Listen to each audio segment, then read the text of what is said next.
മനുഷ്യന് ഒരു സമാധാനം തരാൻ കേട്ടോ.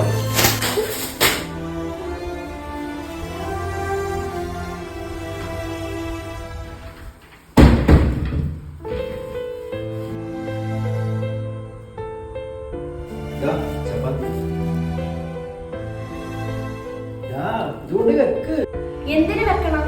നിന്നോട് എത്ര മണിക്കായി സാരം ഇവിടെ കൊണ്ടുവരാൻ പറഞ്ഞത്? ഈ 11 മണിക്കാണോ ഫുഡുണ്ടാക്കി കഴിക്കേണ്ടത്? എനിക്ക് ഫുഡുണ്ടാക്കാൻ വയ്യ, ഇന്ന് ആരും കഴിക്കില്ല, പട്ടിണി കിടക്കാം. പതുക്കെ അപ്പുറത്തും ഇപ്പുറത്തൊക്കെ ആൾക്കാരുണ്ട്, ഇങ്ങോട്ട് വെക്കാത്തോട്ട്. ഞാൻ ഒരു പ്രാവശ്യം പറഞ്ഞു, ഞാൻ ഇത് വാങ്ങിക്കത്തില്ല, ഇന്ന് ഫുഡ് ഉണ്ടാക്കത്തില്ല, കൊണ്ട് പോരാ. മനുഷ്യന് ഒരു സമാധാനം തരാൻ കേട്ടോ.